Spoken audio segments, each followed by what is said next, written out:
Welcome to The Explainer. Today, we're digging into a cold case that went unsolved for 42 years, until a maid stumbled upon a manila envelope in a motel room. And what was inside? Well, it turned out to be a killer's private photo album, his trophies, and just maybe the key to unlocking all of his dark secrets. So this really is the central question here, isn't it? What happens when a man's obsession with reliving his absolute worst crimes becomes the very thing that exposes him to the world 4 decades later?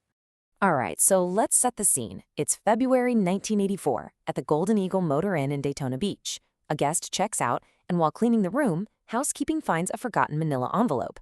What's inside is so incredibly disturbing, it kicks off a mystery that will span decades and even continents.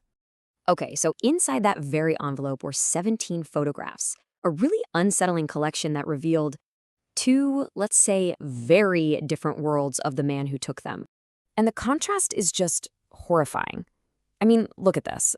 On one side, you have 12 photos of this vibrant young woman, posing like an aspiring model, just full of hope. But on the other side, the mask completely comes off. We see these sinister group shots, and then 3 photos of a deceased woman in a bathtub, her body showing just unmistakable signs of torture. And this, of course, brings us to the man behind the camera, the person collecting these awful images. His name was Christopher Bernard Wilder, and as you can see, he led a life of shocking, truly terrifying duality. To the public, Wilder looked like a huge success story. He was this wealthy Florida businessman who even raced Porsches.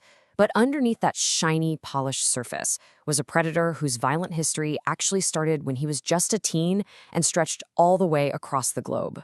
In his path of violence, it just shows this terrifying escalation. It starts early, back in his native Australia, where he becomes the prime suspect in the infamous Wanda Beach murders.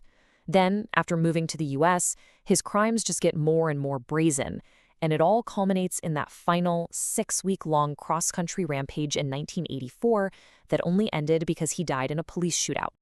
So Wilder had this whole method, a signature move. He'd pose as a modeling scout, and he used his money, his charm, and that ever-present camera of his to lure in young, hopeful women. And once he got them isolated, well, the trap was sprung. So for decades, Wilder was dead, and the case just went completely cold. Those photos remained an unsolved puzzle. That is, until 2 Australian journalists thousands of miles away decided to start digging. Right, these 2 guys, journalists Mark Llewellyn and Andrew Byrne, they start a podcast called Catching Evil. And believe it or not, their work would end up being the actual key that unlocked this whole 42-year-old mystery. And this was not some quick investigation, nope. They dedicated 8 full years to this, a painstaking, deep dive, tracing Wilder's bloody path all the way from the beaches of Sydney to the highways of America. The impact of what they've done has just been massive. They haven't just named Wilder as the Wanda Beach killer, they've also connected him to other murders. And, crucially, they're the ones who brought those 17 trophy photos to the public, which sparked this firestorm of new interest and, you guessed it, new leads. And all that public interest, it had an immediate real-world effect. For the first time in decades, witnesses who had been silent for so long started coming forward with their own terrifying stories about Christopher Wilder. And these new testimonies are just so powerful.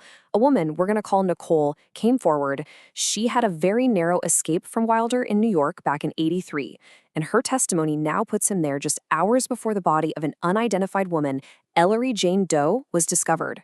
Another witness, Linda, might have unknowingly posed for one of the very photos found in that motel room. Now, this is a truly amazing development. The work these journalists did has actually led to a formal collaboration with American cold case units, specifically the team investigating that Ellery Jane Doe murder. It's a perfect example of how journalism can actively help a live police investigation. So now the investigation is entering a totally new phase. And it's focused on one goal, using modern technology to finally make these 42-year-old photos give up their secrets. Investigators are now using tools that were basically science fiction back in 1984. They're running facial recognition on the unidentified woman, they're digitally enhancing the images to look for new clues, and they're even trying to extract trace DNA from the physical photographs themselves. And all of this work, it all brings us back to the most important question of all, the one that's really at the heart of those 12 smiling portraits. Who was she? Well, there are two possibilities, and each one has really profound implications.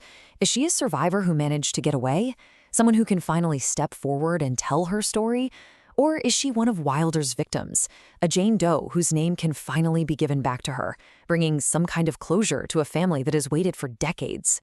And this leaves us with a really powerful final thought.